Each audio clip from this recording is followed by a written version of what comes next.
Olá, queridos alunos do sexto ano, tudo bem com vocês? Estamos aí na semana 5 do nosso plano de estudo tutorado, volume 3. Com vocês, professora Mariana. Então, nós temos mais uma videoaula de explicação. O tema, a unidade temática, conexões e escalas. Objeto de conhecimento, relações entre os componentes físicos naturais. Habilidades, relacionar padrões climáticos, tipos de solo, relevo e formações vegetais, biomas, no Brasil e no mundo. Os conteúdos relacionados, os diferentes tipos de solo e sua relação com o clima. Pessoal, nós vamos entender nessa semana, o que é o solo, como ele se forma, e também formas de conservar esse solo, tá ok? Então vamos lá? E também as formas de degradação. Então tem 3 temas bastante interligados com o solo. Primeiro, o próprio solo, solo e sua formação. Segundo, degradação do solo. E o terceiro, como conservar o solo. Então vamos lá.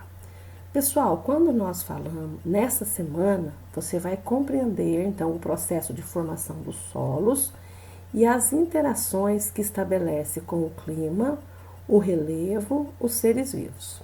Observar a importância dos solos como suporte para o desenvolvimento das atividades humanas e para o equilíbrio ambiental. Então vamos lá. Formação e importância do solo. Gente, muitas vezes, nós temos a ideia de que o solo aqui, de uma forma muito popular, é chamado de terra, tem uma camada muito profunda, muito espessa. E não é. É uma fina camada, É o recurso mais complexo do planeta. Ele é um elemento fundamental para a manutenção da vida humana e dos animais aqui no nosso planeta. Na maior parte das vezes, as formas de relevo estão cobertas pelo solo, popularmente chamado de terra. Então, onde que nós pisamos, onde que nós construímos aí, então essa parte é chamada de solo, principalmente onde nós plantamos. E faz parte aí da crosta terrestre, é uma camada bem fininha mesmo do nosso planeta Terra. O solo é a camada viva e superficial aqui, da crosta terrestre, que está em constante transformação. É constituído por minerais, organismos, água e ar. O solo se origina a partir do desgaste das rochas, processo que ocorreu há um longo tempo. Então, esse processo ele vem ocorrendo há muito e muito tempo, tá? Os principais fatores que atuam na formação do solo e nas características de cada tipo são a rocha-mãe, o clima, o relevo e os seres vivos. Nossa, professora, mas o que é rocha ainda é mãe? Rocha, gente, são pedras. Mãe é aquela rocha originária, tá? Aquela, digamos assim, uma rocha muito antiga. E a relação do clima, então, aí com o solo? Então, em regiões de climas quentes, os solos são mais profundos e têm mais matéria orgânica. Isso acontece porque as altas temperaturas e a alta umidade contribuem para a decomposição dos restos de plantas e animais. Relevo. A água costuma infiltrar mais facilmente em terrenos planos. Vocês já viram quando tem uma chuva forte, quando dá aquela enxurrada, no morro a água vai correndo rapidinho. Na área plana, muitas vezes nem forma enxurrada, por quê? Aquela água está sendo infiltrada aí no solo, tá? E essa infiltração favorece a transformação das rochas e a formação de solos profundos. E os seres vivos? Então, quando os seres vivos morrem e sofrem decomposição, passam a interagir com as plantas. Então, a matéria orgânica do solo, que é muito rica, em nutrientes. Então, lá na Amazônia tem aquela floresta exuberante, a maior biodiversidade do mundo. Só existe aquela maior biodiversidade porque tem muitos seres vivos. Então, as folhas das árvores, os frutos, os animais que morrem, caem sobre o solo e vão se decompondo, formando uma matéria orgânica rica em nutrientes, que contribui para a formação daquela floresta.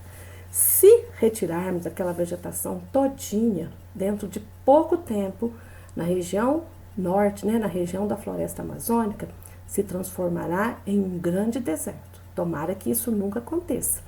Por isso que nós precisamos lutar pela preservação e conservação daquele bioma, a floresta equatorial, floresta amazônica.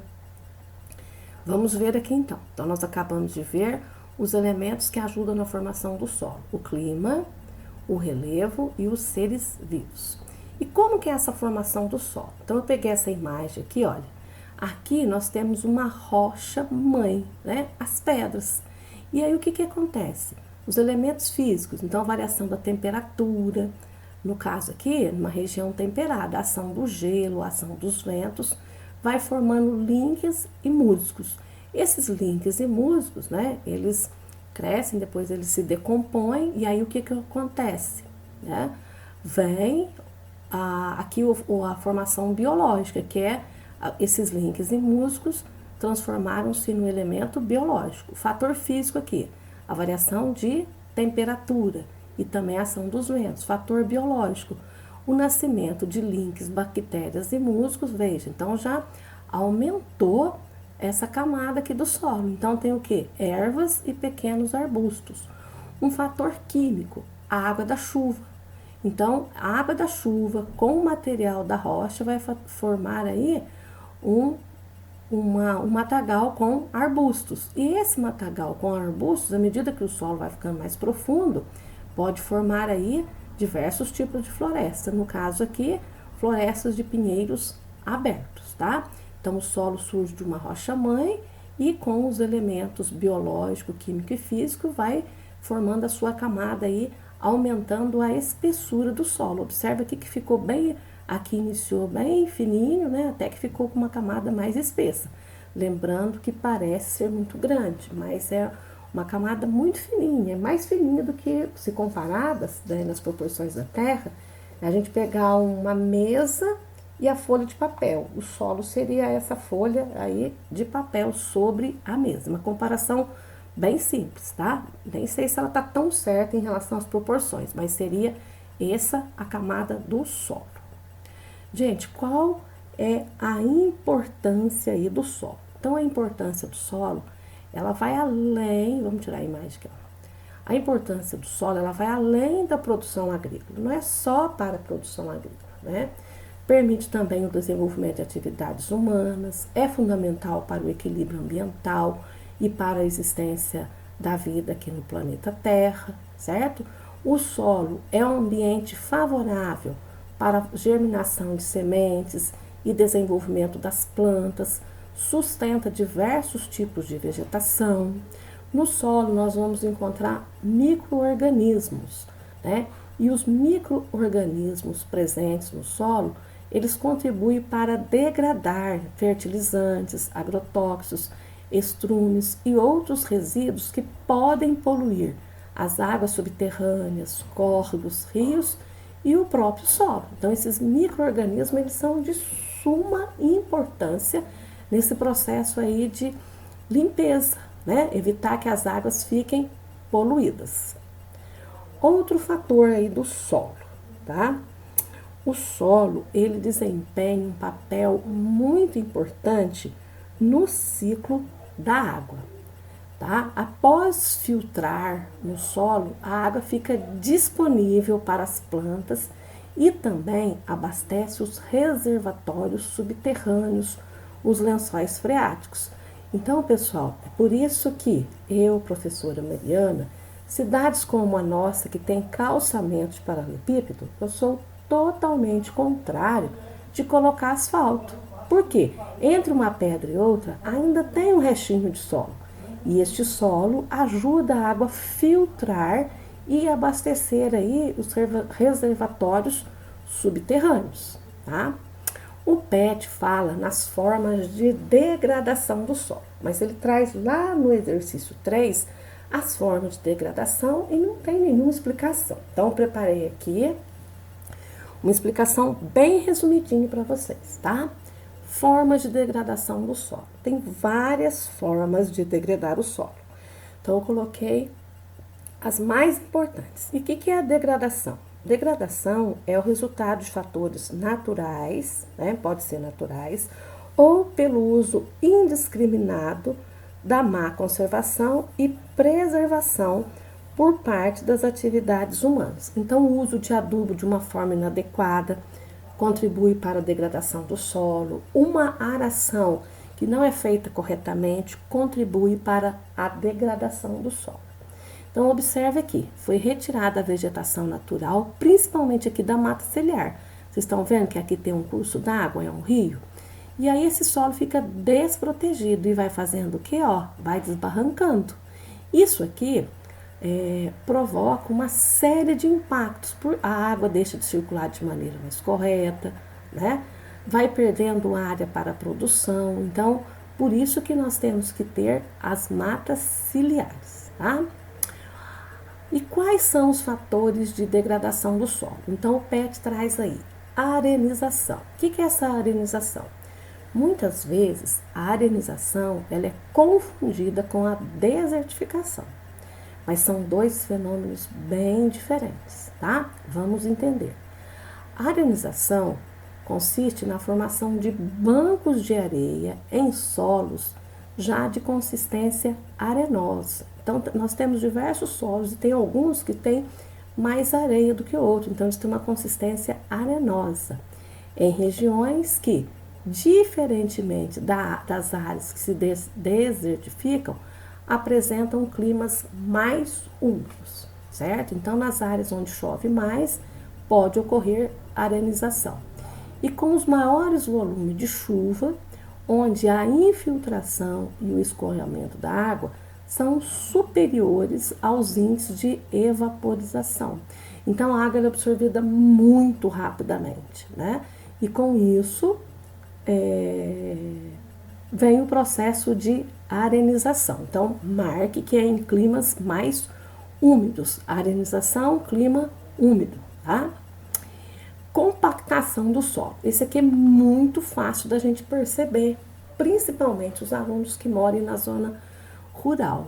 Vocês já viram, né? O gado vai indo para o trilho. Então, quando o gado está indo naquele trilho, ele está fazendo o quê? A compactação do solo. Ah, mas é só o gado? Não. Nós humanos podemos provocar essa compactação quando a gente cria um trilho para atravessar um caminho. Aí aquele pedaço do solo aonde que a gente foi pisando, ele sofreu o pisoteio, né? E ficou compactado, tá? Antigamente era muito comum a gente ver bastante trilhos cortando os caminhos. Hoje já não é mais tão comum porque as pessoas não andam mais tanto a pé na zona rural, certo? Então vamos entender a compactação do solo.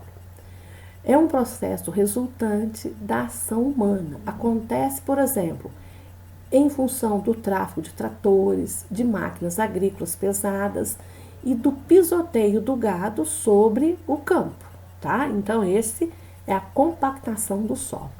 E a desertificação? A arenização acontecia em clima úmido. Desertificação vai acontecer em região de clima árido e semiárido. Então, a desertificação, ela causa grande mudança na paisagem e é o processo de degradação e esgotamento do solo, que também ocorre em regiões de clima árido e semiárido. Nesses locais, a baixa taxa de pluviosidade, professores, que é pluviosidade? Chuva, as taxas de chuva, fazem com que a evaporação seja maior que a infiltração. Então, veja que o processo de infiltração da água no solo é de suma importância. Professora, mas desertificação vai ser só lá no Saara, na África e Ásia? Não. Aqui em Minas Gerais, nós temos mais de 40 municípios que, se a população não tomar cuidado, vai virar um deserto, porque já está num processo de desertificação. Ah, mas é porque no norte de Minas tem o clima semiárido. Ok, sim, mas e na região sul? Não tem clima semiárido e lá também já tem alguns municípios em processo de desertificação. Então, é um problema ambiental. E a erosão? A erosão é o processo de remoção e transporte de partículas do solo e fragmentos da rocha pela água. E como que ela é levada? Pode ser pela água, pelo vento, né? Nas regiões geladas, pelo gelo ou pela gravidade, a força de gravidade da Terra, sendo posteriormente depositados em locais distantes, tá?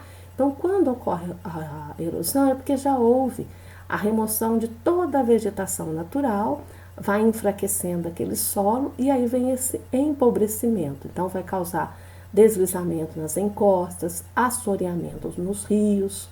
Então, é um fator que ocorre devido ao desmatamento ou à retirada da vegetação natural. O outro é como acontece a erosão. Então, veja, gente, a água da chuva, uma gota de chuva, parece que não é nada, mas ela cai com um peso muito forte no solo. É como se o pingo da água para o solo, é como se a gente pegasse uma agulha e ficasse fincando aí no nosso braço, né? Vai doer um pouquinho? Vai, mas a mesma coisa, se for todo dia e numa área só do braço, vai acontecer que vai ficar até machucado, né? Então, quando você retira a floresta ela protege o solo aí da chuva. E quando ela é desmatada para pastagens, lavoura, a chuva leva o solo embora. Então, é o que a gente fala de carreamento de matéria orgânica, carreamento do solo, tá? Esse é o processo de erosão. Erosão está relacionado com o carreamento, carregada de matéria-prima do solo, dos elementos que existem no solo. Poluição ou contaminação. Então, consiste na alteração química da composição dos solos, tornando-os muitas vezes inférteis. Trata-se de um problema eminentemente antrópico. O que é antrópico? Do homem. E por quê? Porque o homem usa em excesso agrotóxicos, defensivos, fertilizantes na agricultura e também pela infiltração de materiais orgânicos poluentes em áreas de lixões, aterros sanitários e até em cemitérios, onde há uma elevada taxa de formação de chorume. Gente, o que é o chorume? Vocês já viram quando às vezes esquece de colocar o lixo na rua? Quando você vai tirar a sacola do lixo, não formou aquela aguinha no fundo da sacola de lixo? Aquilo lá é o chorume. Quando tem material só orgânico, casca de alimentos, né? Sobras de comida, só material orgânico, aquilo lá pode ser um excelente adubo. O problema é que no lixo vai de tudo. Pode até ter pilha, lâmpada, e isso vai ficar um elemento que vai poluir o solo. A salinização. A salinização vem de sais. Então, é o acúmulo de sais no solo decorrente da alta taxa de evaporação da água. A adoção de métodos inadequados de preparo do solo para o plantio intensifica esse processo. Professora, mas como que a gente sabe se o solo está legal? Um agrônomo, ele vai fazer a análise do solo e vai ajudar a detectar se é salinização, arenização, né? Quando é desertificação, já é percebido a olho nu quase, tá? Agora vamos aqui, gente, nós falamos só nos problemas do solo. Tem maneira de resolver? Tem. Quais são essas soluções, né? Nós temos que apontar soluções. Então, maneiras de evitar a degradação do solo. Faltou um ozinho aqui, ó, tá?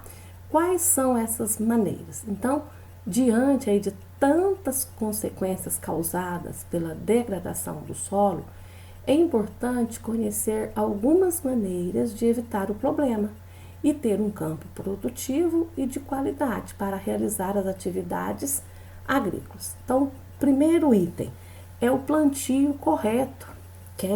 Pessoa que é nascida na zona rural, ela sempre procura obedecer essa questão aí do plantio correto, que envolve uma série de técnicas que, quando a gente não conhece, a gente deve procurar o técnico da Emater para nos ajudar.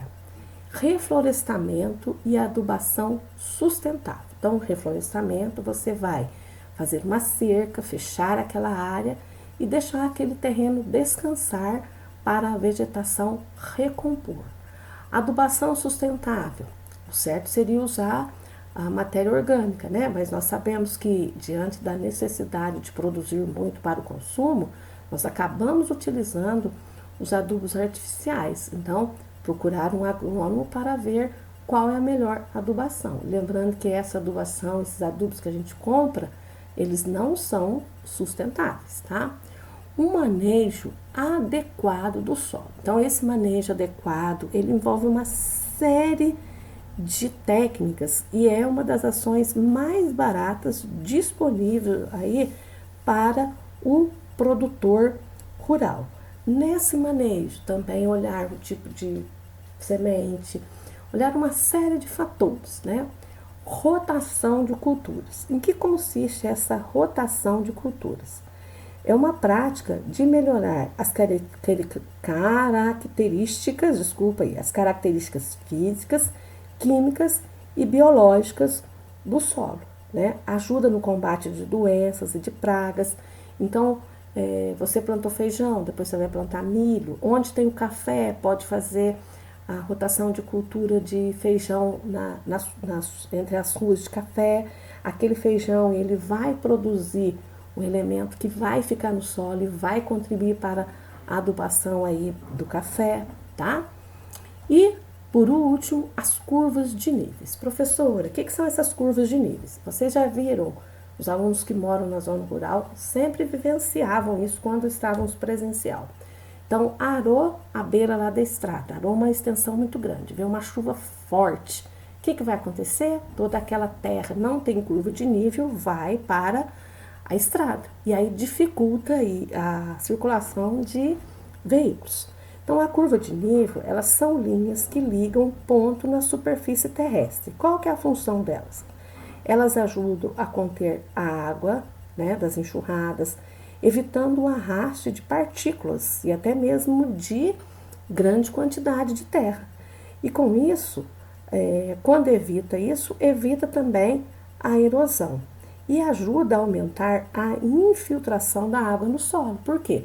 A curva de nível, quem conhece bem, né, já viu, ela faz uma espécie de uma cavidade, né, podemos dizer assim, no solo, e a água vai permanecer por um tempo maior, depois ela vai infiltrar no solo, mantendo o plantio com maior umidade. Pessoal, então, olha, um grande abraço para vocês, um beijo no coração, fiquem com Deus e eu estou com saudade de vocês, tá bom? Tchau, tchau!